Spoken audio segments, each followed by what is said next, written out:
ভিতরে কষ্টটা কি আর দেখে? হাসলেই কি সবাই ভালো থাকে? আশেপাশে খেয়াল করলে দেখবেন এমন অনেক মানুষ আছে যারা হাসতে ভালোবাসে।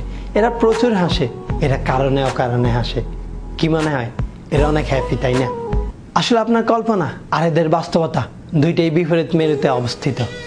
সত্যি বলতে, যে সবসময় হাসে হারালে সে সবচাইতে বেশি কাঁদে। আসলে তাদের অতীত ঘেঁটে দেখলে আপনি হয়তো চিন্তাও করতে পারবেন না কিভাবে একটা মানুষ এত কষ্ট বুকের ভিতর জমিয়ে রেখে মুখে এত সুন্দর হাসি নিয়ে চলতে পারে। এরা কেন এত হাসে জানেন? কারণ এরা হাসির মাধ্যমে তাদের কষ্টগুলো লুকিয়ে রাখার চেষ্টা করে।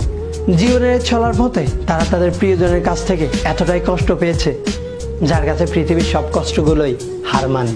তাই চলার পথে তাদের যত কষ্টই হোক না কেন, তাদের কখনো মন খারাপ দেখবেন না, কারণ তাদের মুখে সবসময় মিথ্যে হাসিটা লেগেই থাকে। তাদের এই হাসিগুলো প্রাকৃতিক নয়, পুরোটাই কৃত্রিমতায় ভরা। একটু খেয়াল করলে দেখতে পাবেন মুখে যতই হাসি থাকুক না কেন, চোখের কোণে ঠিকই পানি টলমল করতেই থাকে।